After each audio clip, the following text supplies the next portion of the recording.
Good morning. Welcome to Vegan Movie Magic, where we discuss things connected, if not loosely connected, to veganism, movies, and magic. In case you haven't already done so, can you subscribe to the channel, hit that notification bell, and hit the like button for the YouTube algorithms? That would be much appreciated. Thanks.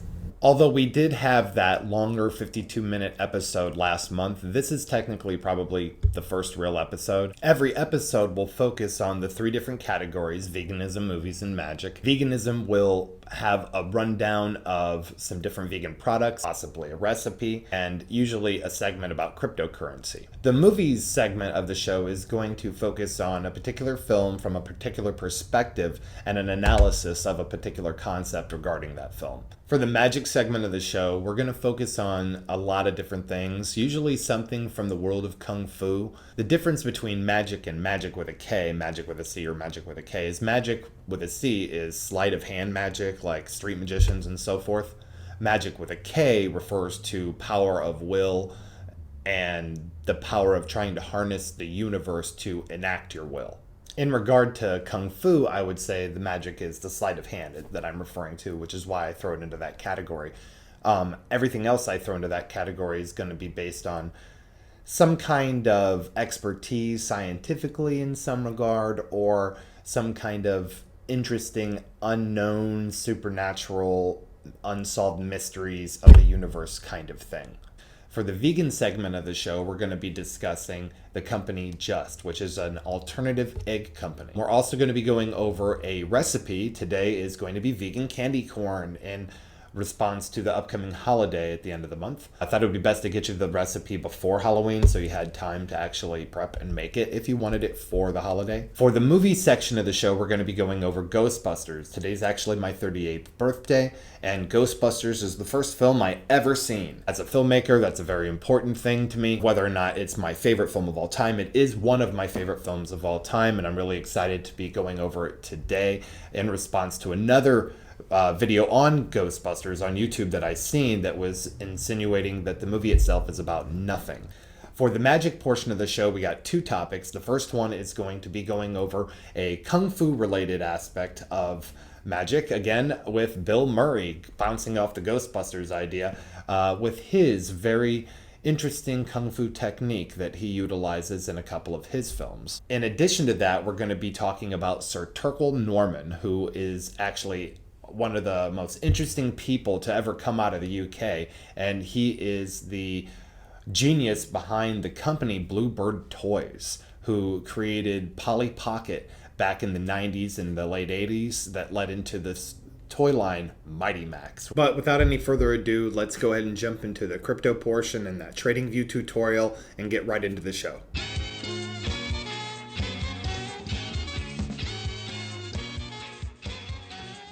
Nothing fancy, just the basics. I'm just going to show you a little bit of what I do and some of the stuff that I use. Over here, you're going to have your watch list. This is where I put different assets and different ideas. I have my heavies, Ethereum and Bitcoin, things I'm long on, and these lists need updated to a degree, so none of this is financial advice. Once you get these categorized into different areas that you like, and you can make these categories and decide what they are on your own, I recommend keeping an eye on the ones that you like the most and just narrow it down to like 10 to 15. I also keep an eye on every coin that I hear about, and I stick it in this giant alphabetized list. That's just how I do that. It's my own system. You can come up with whatever system you want. I'm going to go to Bitcoin real quick and show you a fresh chart, and then I'll give you you've got tools over here that you can use. We'll use a trend line, so you can find a trend line there. But I also noticed that if you look at the MACD is trending lower while this is up, so that means that we might actually be needing to go from here. So if you find a trend line here, look at that. Dunk, dunk, dunk. And we even have some resistance here on this pump. So this might actually be the wedge that we want to look out for. But that might be something. I might want to throw this here. I might want to throw this here. And just look at it in different ways and find the pattern that works for me the best. If I get to a point where this is too sloppy, remove draw. And there's many different tools and indicators that you can use. The indicators are up here. The indicators that I like to use are right here. I don't usually use more than 5 of those, but I like Bollinger Bands, the moving averages. So this is a particular indicator right here that I use that I found using Crypto Revolution through learning from them. One of the guys in Chris's group actually created this, or Chris himself. I'm not 100% sure. Don't quote me on that. It's the 21 day, 50 day, 80 day, 100 day, and 200 day moving average. And so you can just see how these interact with one another. We get a death cross, we get a golden cross, and if you come down here, you can see the last time we actually had that. The last golden cross we got took us to 64,000. You can make this real wonky. You can stretch everything out and get real weird with things. And a lot of people get stuck in here and they're like, I don't know how to get this back. All you got to do is double click this and it'll send it back to auto, where you scroll back and forth and it adjusts it for you. And then once you got it to where you're comfortable, grab this and jiggle this. And now it'll keep it there. And now it's just you in control of where it is. Over here you have text, so you can type things, different tools.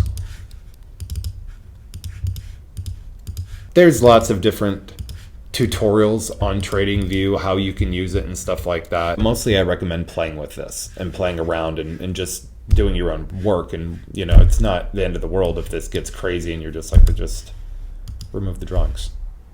Okay, if the indicators are too much for you, blind them out. If this is not big enough, stretch it, or double click this and it takes over. Double click it back, double click this, now we're just MACD. Double click the RSI, now we're just RSI. You can narrow this down into whatever you want to specifically look at. You can get rid of this and give yourself a little more room. Get rid of the volume if you want. But I hope this was helpful. Just general stuff in the basics, things I use. The MACD, the RSI, Bollinger Bands, the moving averages. You can see in my indicators that I do use some different things. So I'll get rid of my Bollinger Bands real quick so that I can show you. Another one I like is the visible range. So this will show you where your resistance lines are. And these are called POC lines in TradingView. When you right click on this stuff, you can actually go to settings and you can adjust what color that POC line is and stuff like that. And you can do that with the MACD, all this stuff. Go to settings and you can adjust all these different settings and make them so that they're more visible, aesthetically pleasing, whatever you want. I hope this was helpful, moving right along with the rest of the show. Real quick, I wanted to go over Just Egg. It's an alternative egg company for people who are trying to be more kind to chickens, but it also has protein and stuff like that. I know you can look into it for yourself. There's other egg replacers out there. This is just one I like and I cook with. But it's owned by Josh Tetrick and Josh Bulk, and it's going to get ready for an IPO very soon here. So keep your eyes open about this. If you're into stock trading and stuff like that, eventually you're going to be able to buy and sell Just. For today's vegan recipe, we're going into candy corn. We got a holiday coming up at the end of the month, and it seemed fitting to get it out there sooner so that you guys can put it together in case you want to get a jump on the holiday and have little baggies of candy corn ready for trick-or-treaters or your friends and family, whatever it is you want to do. The link to the recipe for this particular candy corn is in the description that I used. I noticed when I was done putting mine together, it was kind of flour heavy and a little flaky and a little bit dry. I was having a hard time everything coming together, so I added a little bit more oil, just a pinch, and a little bit more vanilla, just a pinch. Put it all together. It's got a bit of a sheen to it now as it dries, so we'll see how it turns out. Very complicated recipe. Make sure you follow the instructions very carefully. Gistly, this is what you do. You take all the stuff, you put it in a bowl, you mix it up, you have a big ball. You take that big ball, you divide it by 3, 2 of those balls, and you make them any 2 colors you want, or any colors you want, however you want to do that. Then you stretch them out so that they're aligned, put them all together, and then you can make whatever shapes you want from there. It's very, very simple, actually. I'm just messing with you when I said that it was hard. It only takes about maybe 30 minutes total to do, but then you got to let them sit for about 24 hours so that the candy can harden. Otherwise, it's kind of like taffy right now. We'll see how it turns out. I have high hopes. I'm hoping it turns out okay. I already tasted one. Even though it's soft, it tastes good. You could probably substitute the syrup in this for apple honey if you wanted to go honey but still be vegan. To be honest, they're probably comparable in flavor. But I hope you like it. In the comments section, please feel free to let me know if you know of a better one, or if you've tried this, or you know some tricks or tips to make this a little bit better. I'd love to hear your comments. I was actually going to do an alchemical reading of Ghostbusters, but there's this video on YouTube I watched a while back by Patrick Willems where he breaks down the meaning of the Ghostbusters by essentially saying there isn't any meaning to the movie or theme because none of the protagonists have a story arc of their own. As such, this video is going to be a direct response to Patrick's video. Because I'm going to be doing another analysis of Ghostbusters that's going to approach it from the perspective of alchemy, guess you could consider this part 1 of a Ghostbusters series that's at least going to have 2 parts. I don't know when that second part's going to come. It may not be for years. In Patrick's analysis, he points out that if you want to derive theme, or at least a way to derive theme from a film, is to go to the film's ending and see what is being said at the very last moments of the film. And the Ghostbusters, our ending is them walking out of the building that they just saved and being greeted by every level of society who is now welcoming them with open arms in a celebratory fashion. They're being worshipped, basically, at this point in the movie. This brings me to the primary conflict. And although Patrick insists that the primary conflict is kind of unapparent, I would suggest that the primary conflict is actually very apparent. But the primary conflict isn't something that's going on necessarily between the protagonists and a particular entity or person. It's something that's going on between the Ghostbusters as a whole and society. A lot of what Patrick goes into in his analysis is actually spot on, in my opinion. Particularly the part where he emphasizes that the protagonists are who they are at the beginning of the movie and at the end of the movie. That's 100% accurate. But I think that there's a very important reason for that, and that's because we're supposed to understand, we're seeing things from their perspective more. At the very beginning of the movie, we are shown what's going on in that universe in a way that relinquishes all doubt about whatever could be going on or whatever the Ghostbusters are suggesting might be going on. Basically, what the movie is about the Ghostbusters individually having the it factor that's never recognized throughout their lives. I would say that the biggest conflict in the movie is that the 3 main characters that start the beginning of the film are all individually very, very talented in their own rights. I think Peter is often considered the talentless one, but I'll come back to that. These 3 guys, they have the it factor. And the problem is that the world is yet to recognize it. Everybody's treating them like they're idiots, like they don't know what they're doing. They're kicked out of college later on. You see Peter actually being probably honest with Dana Barrett and just talking to her about how he feels. He's a bit of a weirdo and he's honestly lonely, looking for love. And she rejects him flat out. Most of society is pretty much rejecting them, and upon the opening of the store, there's nothing really going on at the Ghostbusters until they catch Slimer. But that doesn't happen until later on, and up until this moment, nobody gives a crap about who they are or what they have to say. Although I do agree that each of the individual characters are established in who they are as individuals upon the story's beginning, I will say that who they are in a group dynamic is not established until the library scene. This is a very crucial scene in the movie because it's this point that they actually recognize who they are in the group, and then following this scene is when they actually come up with the decision or the idea to be Ghostbusters. That was your whole plan. Get her. Or scientific. But wasn't it incredible, Pete? I mean, we actually touched the etheric plane. You know what this could mean to the university? I wouldn't say the experience was completely wasted. According to these new readings, I think we have an excellent chance of actually catching a ghost and holding it indefinitely. Well, this is great. If the ionization rate We is have constant this for all whole idea suddenly. Each of them has a piece of this idea. Each of the Ghostbusters has a distinct role to play on the team that is the Ghostbusters. Later on, after the library scene, there's a moment where Ray and Peter are having a heart-to-heart. In this moment, Ray is pretty distraught about the whole getting kicked out of the university bit, and Peter is pretty confident, and he seems like he doesn't care at all, like there's something that he knows that nobody else does. I'll come back to this. After Ray and Peter get to the library to meet Egon, we get an established idea of what their group dynamic is.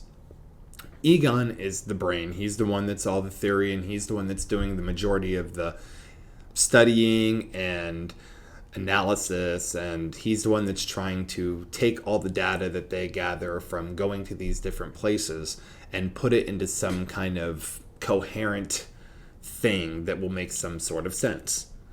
Dan Aykroyd is an engineer. He is the one who I believe is building all the stuff, and we can see evidence from this from what he does with the Ecto-1. He pulls up with a car that looks like it's ready to fall apart and turns it into the Batmobile.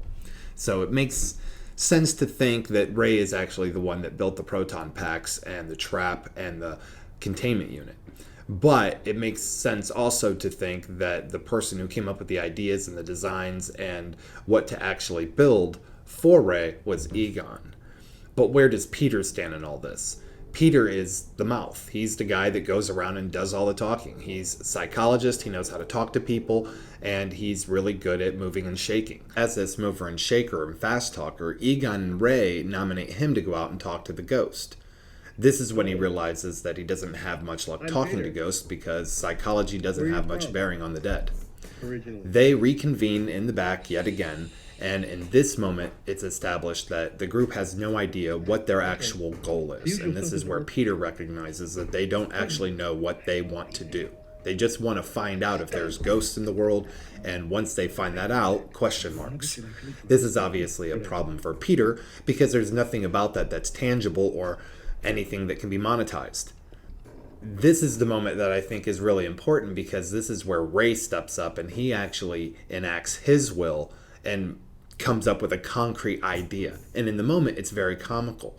You know, they come sneaking around the corner. Ray's telling them to be quiet and do exactly as he says, and Get him! after the three have come screaming out of the library, they're walking back to the university, and there's a dialogue between Peter and Ray. Peter's basically just razzing Ray about his approach and trying to grab the ghost. In this moment, though, Egon's in the background, and this is when Egon gets the idea himself to actually come up with a formula or whatever science he's going to have to come up with to catch a ghost. And he declares it right then and there. This is when Peter's light bulb pops on, and he recognizes what they're going to be doing as a group. But he doesn't come clean about it yet. He's still keeping this one close to the chest at this point, and he just basically verifies that Egon's serious about the possibility of catching a ghost, and that's all he says. Later on, Peter and Ray have their own discussion away from Egon, and it's in this scene that it seems kind of like Peter's getting Ray drunk and talking him into something a little bit.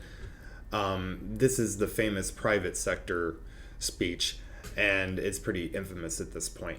In this moment, I actually think Peter discusses what will be the group dynamic, because I think earlier in the movie when they identified the ghost, just moments earlier in the library, that's where Peter realized their group dynamic. And I think that's the important part about Peter in their group, is that he has this like overall kind of big picture perspective of them, where he fills in the gaps of the personality flaws that Egon and Ray have. In this moment, he gets up and he says something that seems like he's making a joke. For whatever reasons, Ray, call it fate, call it luck, call it karma.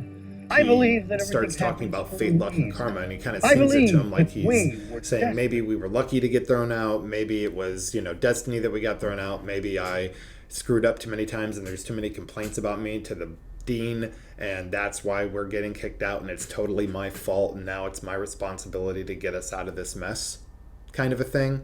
And I actually think that's what's going on. And when he gets up and he says, call it fate, luck, or karma, I think what he's doing there is he's identifying each of them in their group and how they operate together to create their group dynamic.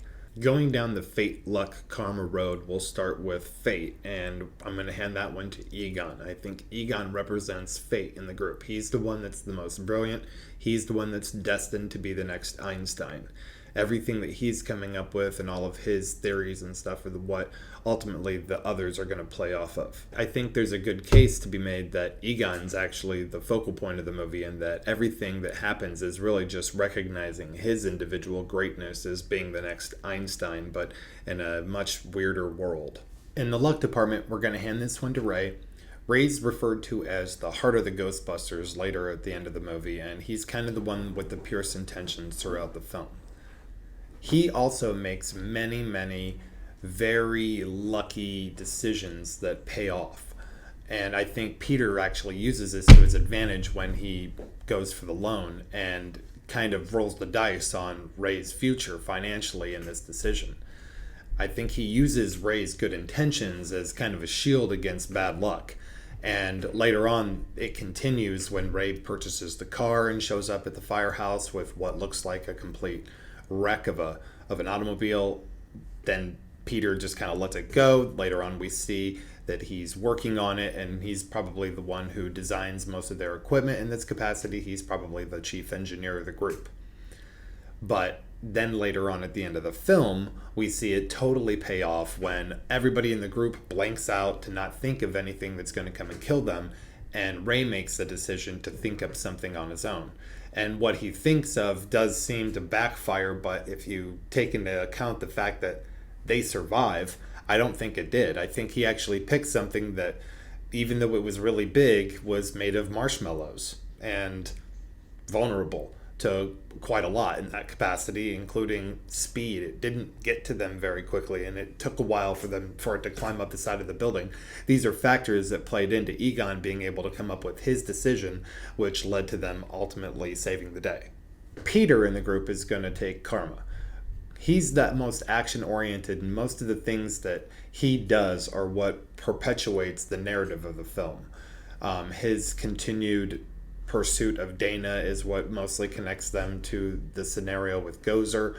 Earlier in the movie, his scenario with Walter Peck is what puts them in the situation to be with the mayor. There's a lot of things that he pushes into play. When they come up with the idea to catch a ghost and how to catch a ghost, that's Ray comes up with the idea to catch one, Egon comes up with the idea how to catch one, and then Peter comes up with what they should do with those ideas. As the dynamic applies to Winston, I think that each of the Ghostbusters is connected to Winston in their own way with this idea. I think that Egon is actually in his own realm as it applies to science, and I think that's similar to Winston, and he's in his own realm as it applies to spirituality. Hey, Ray, you believe in God? Never met him. I do. And I love Jesus' style. Ray is the lucky one of the group, and we've went over all the different ways that he's lucky, but Winston is also lucky in choosing the group in the beginning, deciding to get a job with the Ghostbusters. He gets hired immediately on the spot, and he immediately gets shown the ropes of what's going on and thrown into the mix, which leads him to very shortly after being part of the group that ends up saving the world. As it applies to Peter, I think Winston and Peter are a lot alike in their capacity for selling you on something. Throughout the movie, there's many times where Peter is obviously trying to sell somebody on something or some idea. That's kind of his position in the Ghostbusters, is to be that guy. Winston, on the other hand, does it on his own, and for completely different reasons. For instance, with the part where he's driving in the car with Ray and they're having a conversation, it's very obvious that Winston came to a conclusion before that car ride about what's going on in their world regarding the spirituality of the situation. And at that point, he's now going to try to talk Ray into it because he keeps bringing it back up. And in that moment, Ray is kind of, I don't know what's going on. I've never met God, kind of a thing. And then Winston's just kind of like, well, maybe you should think of it a little bit different. And he keeps kind of pushing him to the point where Ray actually gets uncomfortable about the whole situation, suggests that they put on music. Later on, they're in the mayor's office, and a similar thing happens where Winston steps up and he starts trying to sell the mayor on what's going on and to side with the Ghostbusters in the situation because he now believes what they believe and he's seen similar things. Jumping off Patrick's idea that Winston could have been a focal point of the movie or the central character that the movie's wrapped around, I actually think that he's pretty close to the mark, but in a way he's not looking at. Winston represents a part of society. He's not a Ghostbuster yet. He has a background that's not in engineering or physics. He's just a regular guy that is looking for a job.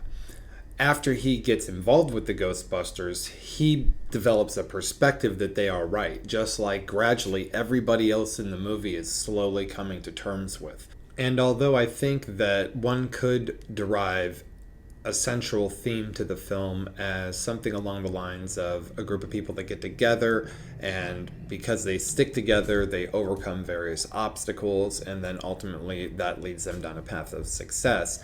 I think that's actually a smaller portion of a larger central theme that is these four guys and their recognition of greatness. I think the overall story arc that takes place in the film is actually not belonging to any of the individual members, and I think this all plays into this idea of recognition of greatness. In the end, the film itself isn't about Peter, Ray, Winston, or Egon. It is, but it's about the group dynamic that is formed when the four of them come together. It's about the Ghostbusters. This isn't an origin story for any of the individual members of the Ghostbusters. This is an origin story for the Ghostbusters. This actually falls in line with a lot of films that were made not then, but in more recent years.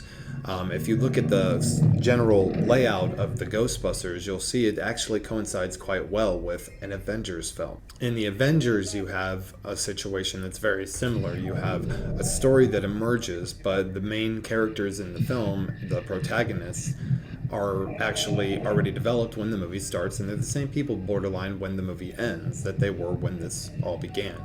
You could say, oh, well, Tony decides he was going to sacrifice himself at the end, but the truth of it is, Tony had already had several origin stories that showed that he's actually willing to put his life on the line already. We already know that's something he's capable of, so that wasn't really anything that we learned there. The Avengers is about the same thing the Ghostbusters is about. The Avengers are awesome. It's about this group of people that come together, and when the movie starts, everybody's kind of questioning whether or not they have what it takes or they're the right people for the job. Well, at least some of them are being questioned as such, but by the end of the movie, they're a group dynamic that nobody at all is questioning. In the Ghostbusters, you have the same thing. You have a group of people that come together that individually probably wouldn't make it very far because they have limitations as individuals. But once they get together and they start backing each other up and filling in the gaps of their problems as individuals, they create this core dynamic that's pretty unstoppable. In fact, it's so unstoppable, a god comes to Earth and that god gets killed by these four dudes. The reason that Winston, Ray, Peter, and Egon have no individual story arc is because the Ghostbusters is the actual focal point of the movie, their business and their organization or team, not them as individuals. Given that each of the main characters in the movie have no individual story arcs, you have to reassess who the protagonist of the film is. Now, we have to take into consideration what a protagonist is. The protagonist of the film is going to be whatever character has the most want or desire. Now, in Ghostbusters, you have a bunch of flat characters who don't have any individual strong goals or desires that supersede anybody else on the team. But when you combine them all together and you consider the Ghostbusters, their business itself, the protagonist, you get a different idea, and then you start seeing that the different pieces of the movie make more sense, like society's role in the movie, because there's really only two characters that could be the protagonist in the film. That's either the Ghostbusters, and when I say the Ghostbusters, I mean all of them together and their business, or society. Once you've broken the narrative down into two main characters, Ghostbusters and society, you get a better understanding of who the protagonist is. Now, the protagonist in this situation is going to be which of these characters has the most want. And although I think you could argue that society is a protagonist in the instance that it needs a hero and it wants somebody to come and save them, when the Ghostbusters arrive, society doesn't know anything's anywhere out of the realms of normal, and they're just going about their days as if nothing was going on because that's how they are. So I don't think that's actually the case. I think the character with the most want is the Ghostbusters, and the Ghostbusters want to be a successful business. Society is the character that's the roundest because it has the strongest story arc. We go from the beginning of the movie with nobody really thinking that the Ghostbusters has what it takes or that they are actually legitimate. You got them kicked out of college. Originally, Dana rejects Peter because she thinks he's a joke. But as the movie progresses and they start catching some ghosts actually and doing some things that people are noticing, the media gets attention and stuff like that. The media gets a hold of them, and then their story goes from not really being worth much to this other scenario where everybody is starting to adore them. And that's really what it all comes down to. You have Ghostbusters as the protagonist, and I think your antagonist isn't going to be Gozer or the Dean or Walter Peck or the mayor or any of these small obstacles. Just like Patrick pointed out, these little things, these people that come and get in the way of their success ultimately, are not really overall problems. They're just like little obstacles that they have to get over, including the main antagonist, what you would call the main antagonist, Gozer.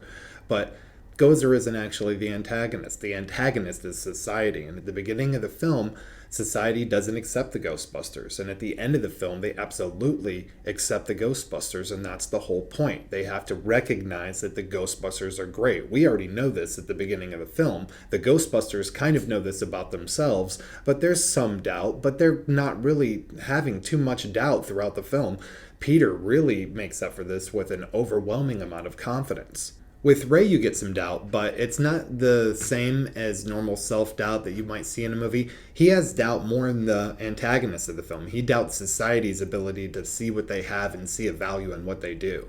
And that's a little bit different. Egon doesn't really have much doubt. In fact, most of the movie, it doesn't really seem like Egon cares if they're successful or not. The only time his emotions get elevated in any way is when Walter Peck accuses them as a group of doing something and being at fault for the explosion that happened as a result of him turning off the grid switch. But that's the only time. He gets pretty upset here, and he's actually gets pushed to the point of physical violence. He's ready to wring his neck. And I think that's more to do with a moral thing where he's a scientist and he's really only interested in scientific breakthroughs, and he's taken precautions, and they as a group took precautions to make sure that what they were doing was safe, and it wasn't compromised until Walter Peck got involved. That's pretty much the only thing that Egon cares about in the whole movie other than exploration and scientific discovery. That brings me to the character of Louis Tully, who is a unique character because he has been an accountant for 4 years, and he's decided that he's going to throw a party because of that. So in the end, what is it all about? Is Ghostbusters about nothing? Is it about individual story arcs or something along those lines? No, it's about Ghostbusters. It's the origin story of the Ghostbusters and their winning over of society. Now, subsequently, why would someone make a movie about a bunch of people coming together and being recognized as being great? Where would you get the ego to come up with such a narrative like that? And I think you have to go back and look at when Ghostbusters was originally being put together. Originally, Eddie Murphy was going to be on the team and not Ernie Hudson. And I think that fell in line with Bill Murray, Dan Aykroyd, and Harold Ramis being hot to trot coming off Saturday Night Live, Blues Brothers, Stripes. Also, Harold Ramis have just jumped off of directing Caddyshack and National Lampoon's Vacation. So the three of them were definitely the bigwigs of comedy in Hollywood coming in at that time in the early 80s. So they were very, very full of themselves, and they felt like they were coming. Ernie Hudson was added later. And interestingly enough about Ernie Hudson's career is he was actually a pretty successful actor, but he was more of a day player, and he did a lot of spots on television shows and stuff like that. And then he gets put onto the Ghostbusters, and suddenly he's more of a bigger star, which is interesting because that's kind of similar to the story arc of Winston, or lack of story arc. Whatever happened to him obviously before the start of the movie, but he obviously went through something that led him to the Ghostbusters' doorstep looking for a job. I have to think that if Eddie Murphy had ended up in the movie, the story arc of Winston Zeddemore, played by Eddie Murphy, might have been a little bit different, considering that Eddie Murphy was actually a hotshot rising star, just bouncing off some success from both Saturday Night Live and Trading Places. That all being said, I think that Eddie Murphy not being able to do the movie was better for the movie overall. I think Ernie Hudson was a better fit with the other three characters for age and everything like that. He meshed really well with them, and they created this dynamic between the four of them that demanded a lot of respect because none of them were too young. Actually, if you look at the making of the Ghostbusters, you'll see there were a lot of happy accidents that actually led us to having the movie that we have now. And I think that, Eddie Murphy not being in it is just one of the many things that led into it being such a good movie and such a successful film. One of the other things that I think is actually the last thing I want to focus on. Of all the things that gives Ghostbusters its unique charm, and there are a lot of those things, I think that one of the key features is Elmer Bernstein's score. Elmer Bernstein is a unique composer, and if you go and look at his larger body of work and you sample some of his other compositions for different films, you'll see that he's actually pretty broad in the kind of stuff that he does. But as it applies to Ghostbusters, he does a very particular film score, and it's very unique. Elmer Bernstein's score is often overlooked by the Ghostbusters theme song because of how popular it was. But Without Elmer Bernstein's score, Ghostbusters would not have had this particular dark, sad kind of undertone or character to it, character that it wouldn't have had without Elmer Bernstein. And I think other directors have also noticed this score as well as being unique and a little bit understated, because if you look at The Good Son, directed by Joseph Rubin, he uses Elmer Bernstein as well, and so does Martin Scorsese when he does Bringing Out the Dead. And it's almost as if both directors have approached Elmer Bernstein and suggested that he try to do a similar score to the one he uses on Ghostbusters. Because when you put the three of them together, if you listen to them back to back, it's almost as if they could have come from their own album. Now, of course, those three scores by Elmer Bernstein are the only ones that I have found that seem to fit with the one from the Ghostbusters, or those two, I should say, are the only ones that I found that fit in with the Ghostbusters, making it a trilogy almost of scores. But if you know of another Elmer Bernstein score that fits in with these three, feel free to put it in the comments section and let me know about it. I'd love to know about a new one. There you have it, Ghostbusters. What is it all about? It's about fate, luck, and karma coming together and helping society recognize the greatness that is the Ghostbusters. Just to kind of go over the idea of the Kung Fu segment of the show, I am a Kung Fu practitioner. I also teach it. Sometimes the Kung Fu portion of the show will be real Kung Fu, maybe a Kung Fu story from Kung Fu history, maybe a technique of some kind that's real, but oftentimes it'll just be something comical that I choose to do. Today I'm going to actually focus on Bill Murray for the Kung Fu segment and his patented sucker punch. We can call it Bill Fu if you like, but we're going to go over a few of the different punches that he uses throughout his film career, starting with one of my favorites, Sergeant Hulka. Swing at me. Headless. Punk. Didn't quite work out for him there. Another one of my favorites, maybe one of yours. Hey, Phil? Phil? Hey, Phil Connor, Ned? Obviously a more comical approach. Mad Dog and Glory, the opposite of that. So if you've never seen this, this is where Bill Murray and Robert De Niro kind of do a role swap where Bill Murray plays the mobster and Robert De Niro plays the kind of blue-collar regular guy. This is a moment where they're about to fight over Uma Thurman. Put it down, put it down. Put it down, man. I'm putting it down! Come on, man. Put it Come down. on, put down. 2, 3, on the ropes, 4. Ouch. That one's a little more serious. This one I actually think is interesting because I think Wes Anderson is actually making a joke about this himself. I think he's noticed that Bill Murray likes to throw sucker punches in his movies, and he has Bill Murray essentially teaching his son in the movie how to do it himself. I'm gonna fight you, Steve. You never say, I'm gonna fight you, Steve. You just smile and act natural, and then you sucker punch it. You fight your way, and I'll fight mine. Oh, listen, Ned, don't you try to... Oh, full circle. That'll do it for the Kung Fu segment of the show. Hope you enjoyed that. If you have any other Bill Murray sucker punches that you know of that you want to share in the comments section, please do so. I'd love to see Bill Murray sucker punching people in movies. As promised, I'm going to go over a little bit about Mighty Max today, and the founder of Mighty Max is Sir Turkwell Norman. He's actually a giant of industry in the UK that's a very, very old man today, but back in the early 90s, he was at the top of his game, and he founded Bluebird Toys. Bluebird Toys was the company that was approached by the people who designed the first few Polly Pocket ideas. And Bluebird Toys was the company that had the skill set to actually make Polly Pockets on a massive scale. Obviously, the Polly Pockets were very, very successful, and this led to the idea that why are we making toys just for girls? All of the people that were making the Polly Pockets it was a bunch of men. The Mighty Max toy line was actually Bluebird's #1 product line that they went with, that they went all in and they started having the most fun with. They continued with Polly Pocket because it was wildly successful, but Mighty Max became very successful, but it was only for a very short time. I wanted to share with you guys some of the Mighty Max sets that I got over the years. It all started with these two sets right here. This is one I got for Christmas in 1993, and this is one my brother got for Christmas in 1993. I played with them more than anybody. I don't think my brother had too much of an interest in them when we were younger. I played with them a lot, both of them quite a bit. And then when my birthday rolled around, my mom took me to a department store. I'm not sure which one. I want to say it may have been Ames. Not sure. But I got this one right here. And I got these 4 little shrunken head ones, which are all like little faces, and inside they come with a little Mighty Max.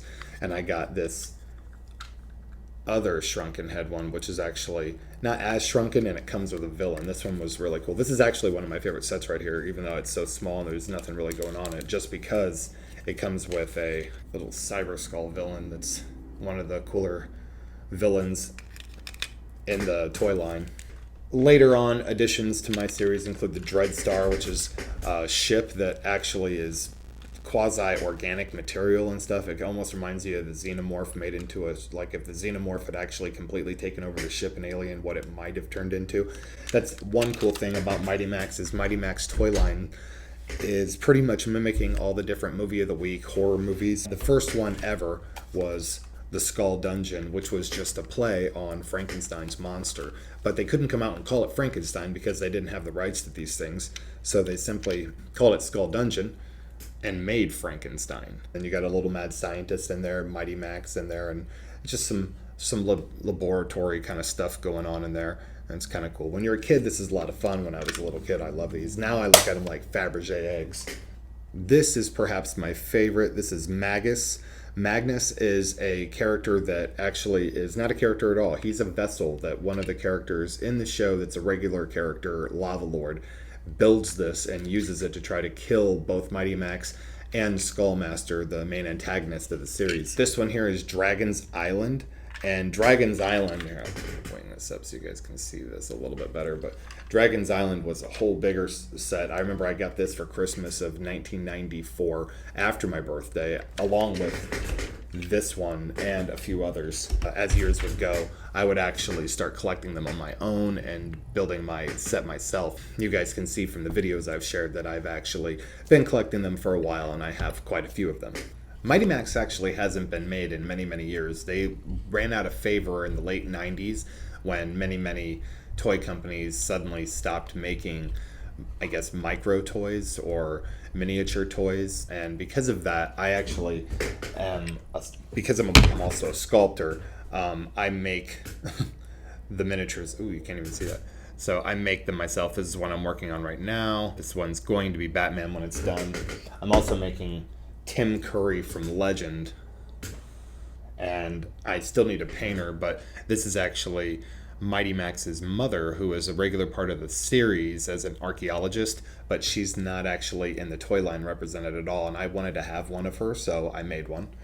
I also wanted to share with you guys some toys that I got that go along with the show a little bit better than the Mighty Max toys today, but why not? I can share Mighty Max whenever I want. But this is a series of toys that recently came out, and I actually got these for my birthday for my girlfriend last year, and I love these toys.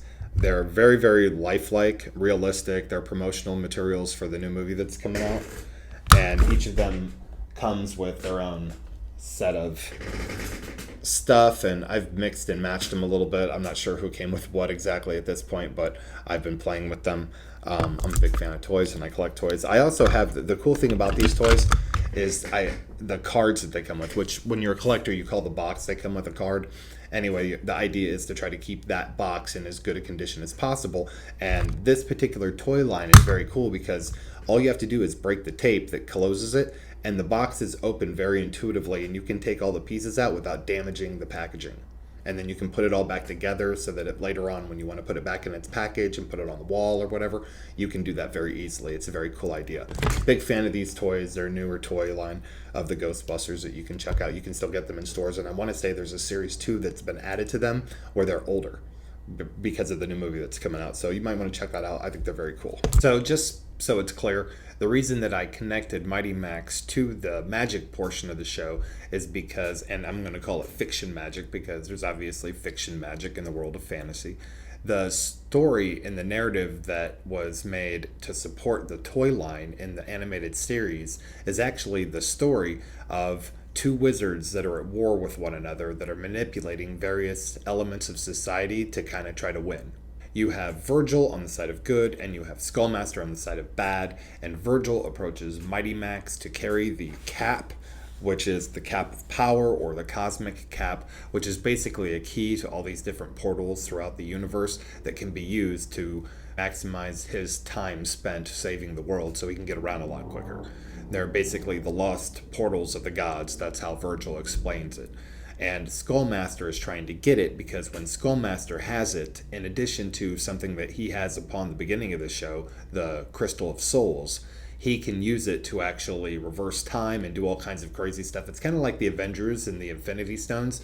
The combination of these two items make whoever's wearing them kind of a god in essence. But I'm not going to spend too much time going into Mighty Max and talking about that. I'll save that for another show. I just wanted to let you know how it tied to the magic aspect of the show. Hope you guys enjoyed today's show. That's all for today. Next time we're going to be discussing Halloween 1 and 2, so I look forward to that, and I look forward to seeing all of you. If you haven't done so already, could you please hit the like button and the subscribe, and could you hit that notification bell for me, please and thank you. See you guys next time.